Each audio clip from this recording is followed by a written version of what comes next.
Gitu ya. Tapi belakangan di media sosial dibilang kalau KPU membuat keputusan 331 ini dan tanda kutip untuk melindungi Presiden Joko Widodo. Tidak ada yang dilindungi karena ini ada uji konsekuensi yang harus kami lakukan. Ada data-data yang harus atas persetujuan yang bersangkutan.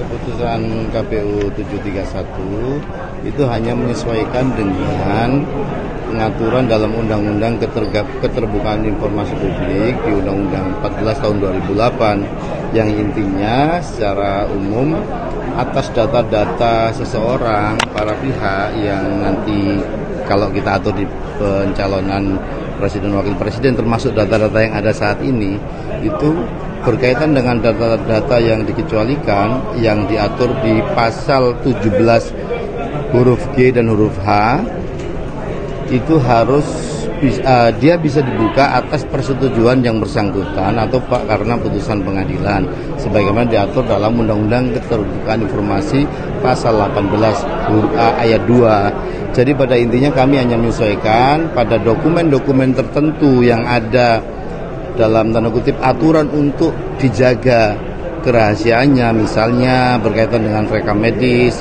kemudian dokumen sekolah atau ijazah dan seterusnya itu ya yang bersangkutan yang harus diminta kemudian atau atas putusan pengadilan. Tapi apa sih dasarnya ketika KPU membuat keputusan 731 itu? Menyesuaikan Undang-Undang Keterbukaan Informasi Publik, gitu ya. Tapi belakangan di media sosial dibilang kalau KPU membuat keputusan 331 ini dan tanda kutip untuk melindungi Presiden Joko Widodo. Tidak ada yang dilindungi karena ini ada uji konsekuensi yang harus kami lakukan ketika ada pihak meminta di PPID kami. Jadi ada informasi-informasi yang lembaga itu kemudian harus mengatur mana yang dikecualikan, mana yang tidak. Nah berkaitan dengan data itu ada data-data yang harus atas persetujuan yang bersangkutan dan juga putusan pengadilan yang itu sudah diatur dalam Undang-Undang Keterbukaan Informasi Publik. Itu berarti termasuk ijazah sama riwayat itu? Iya, kalau riwayat hidup enggak. Kan ada data yang tidak terkait dengan itu. Kalau dalam pencalonan presiden kemarin misalnya visi misi sama daftar riwayat hidup langsung dibuka. Yang hanya berkaitan dengan data yang dikecualikan atau data yang butuh persetujuan yang bersangkutan atau putusan pengadilan untuk dibuka saja. Jadi itu.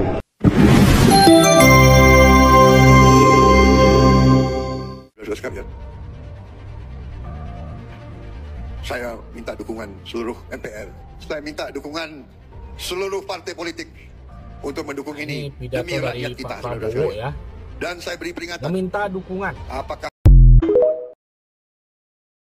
Komisi Pemilihan Umum membuat sebuah keputusan yang sangat mencurigakan dan banyak yang bertanya-tanya mengapa kemudian KPU membuat aturan semacam itu. Aturan yang saya maksud itu adalah keputusan KPU nomor 731 tahun 2025 yang baru saja diterbitkan ini tanggal 21 Agustus 2025 ini. Jadi ini fresh from oven. Jadi salah satunya adalah, ini banyak sekali sebenarnya sesungguhnya, dokumen dari calon presiden dan calon wakil presiden yang tidak boleh dibuka ke publik. Salah satunya ini yang kemudian menimbulkan kecurigaan adalah dokumen ijazah dari calon presiden dan calon wakil presiden. Apakah ini kemudian ada kaitannya dengan Joko Widodo yang ijazahnya sampai sekarang ini masih dipersoalkan, keaslian ijazahnya masih dipersoalkan terus-menerus.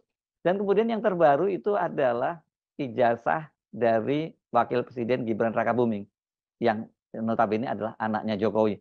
Kalau Gibran yang dipersoalkan justru adalah ijazah SMA-nya.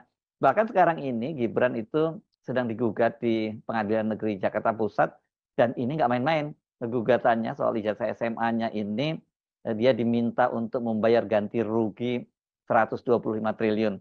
Wah ini sangat gede ya angkanya, tapi Anda jangan khawatir karena penggugatnya Subhan Bilal ini seorang pengacara, dia menyatakan bahwa kalau nanti gugatan dia dimenangkan, maka uangnya itu akan dikembalikan ke negara dan itu untuk kepentingan rakyat Indonesia. Oh, lumayan dong. Ya, ketika pemerintah sekarang sedang bingung dengan defisit APBN, ada tambahan 125 triliun dari keluarganya Jokowi, kan ini akan sangat meringankan beban masyarakat gitu ya. Ini orang jadi bertanya-tanya, apa dasarnya ya kemudian kok ijazah itu tidak bisa dibuka kepada publik ya? Bukankah ini bukan dokumen rahasia ya? Biasa-biasa saja kan, banyak sekali orang yang ketika ditanya ijazahnya juga langsung dibuka di publik. Bahkan kalau yang paling ramai kemarin ketika ijazah Pak Jokowi keaslian ijazah Pak Jokowi itu digugat, ini proklamator kita Bung Hatta, ijazahnya di kampus Erasmus di Rotterdam Belanda itu kan malah dipajang di tembok, jadi kebanggaan itu. Nah, ini sekarang kok tiba-tiba ada larangan semacam ini. Orang tentu saja mengkait-kaitkannya dengan kontroversi ijazah Joko Widodo dan sekarang menyusul ijazah anaknya Gibran Rakabuming. Nah, kan Jokowi berkali-kali itu selalu dia menolak untuk menunjukkan ijazah aslinya. Bukan, kami pengacara profesional pribadi. Ya. Berarti udah pribadi? Udah pribadi.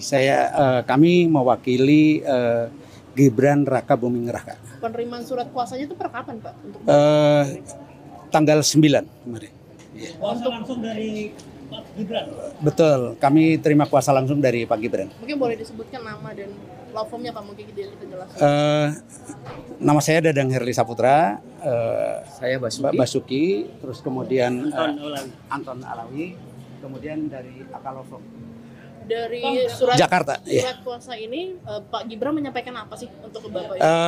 Menyampaikan untuk mewakili ini, yang lain-lain nanti akan kita sampaikan pada persidangan berikutnya.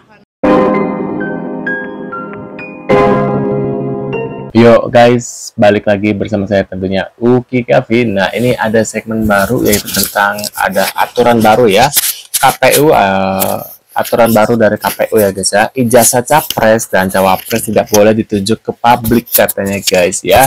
Waduh, ada apa ini guys ya? Apakah karena beberapa hari ini gitu ya, beberapa bulan ini terkait ijazah dari Pak Jokowi dan Gibran. Nah, ini kita lihat seperti apa infonya guys.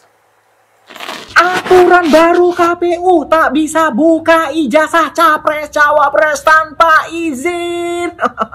Pesanan siapa nih? Pesanan Mulyan. Oh. Ini kayaknya ada kaitan erat dengan itu gugatan ijazah palsu Pak Jokowi, ijazah SMA Mas Gibran ya kan. Aduh. Jadi KPU mengeluarkan peraturan baru ya. Jadi ada 16 dokumen persyaratan pencalonan presiden dan wakil presiden yang tidak boleh diberitahukan ke publik atau tidak boleh ditunjukkan ke publik. Ini dia.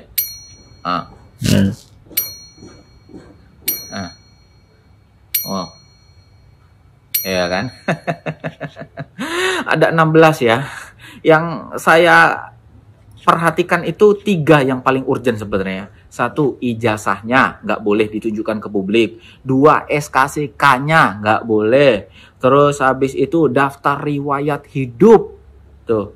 Itu penting padahal. Karena apa? Kalau kita tidak tahu gimana SKCK-nya, gimana kalau dulu pernah dipidana, kalau kita tidak tahu daftar riwayat hidupnya, apa latar belakangnya, kalau kita nggak tahu ijazahnya, apa pendidikannya. Jadi kita seolah-olah membeli kucing dalam karung dong.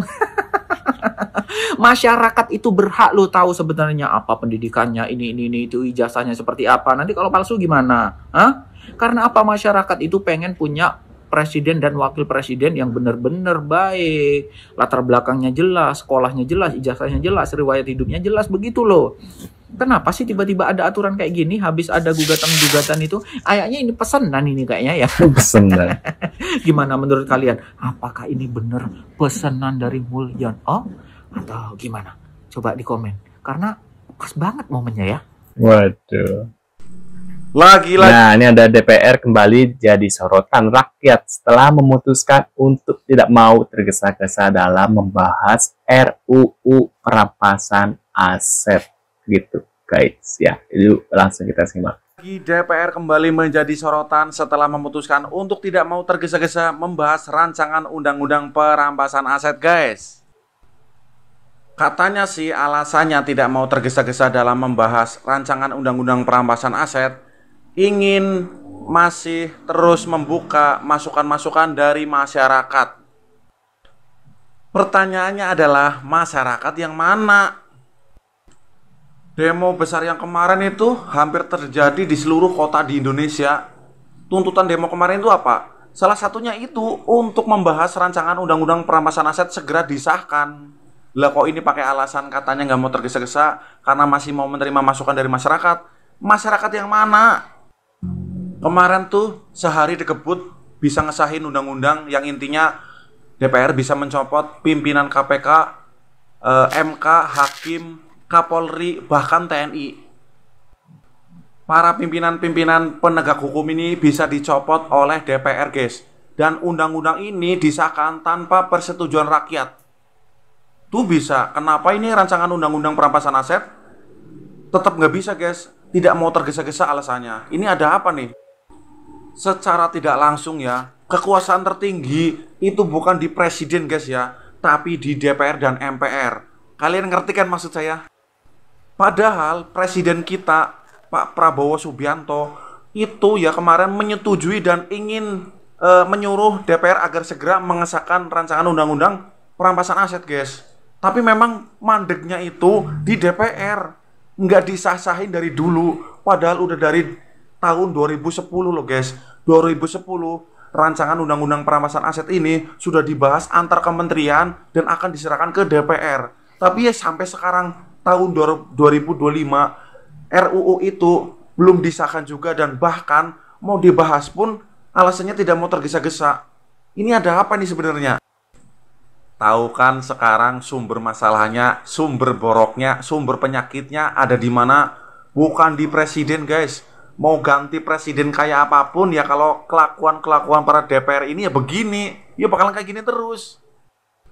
Saya tidak pro dan kontra terhadap presiden sekarang ya, guys ya. Mau siapapun presidennya, saya yakin ingin masyarakat Indonesia hidup sejahtera dan bahagia ya. Cuman yang jadi masalah tuh ya ini nih di DPR-nya, guys. Ini sumber masalahnya di DPR, sarangnya korupsi. Tapi sayangnya sarangnya korupsi itulah yang menentukan undang-undang bisa disahkan, guys. Salam akal sehat. Nah, gimana guys ya? Aku sih setuju dengan Mas ini ya. Kenapa di saat ada pembahasan RUU perampasan aset ini langsung nggak mau tergesa-gesa? Ya iya, karena dalangnya di DPR itu sendiri gitu guys ya. Nah, menurut pendapat kalian gimana nih tentang beberapa infonya ya? Yang pertama tadi ada ijazah ya, yang ijazah cawapres dan capres gitu ya, tidak boleh dilihat di publik. Dan ini ada pembahasan yang kedua terkait yang tidak boleh tergesa-gesa ya, tidak mau tergesa-gesa maksudnya dalam membahas RUU perampasan aset ya. Ini dua-duanya agak-agak banyak kejanggalan sih ya menurut aku ya. Nah, menurut pendapat kalian sendiri gimana? Bisa tulis di kolom komentar. Terima kasih sudah hadir dan kita akan bertemu lagi di video selanjutnya. Sehat selalu buat kalian. See you guys.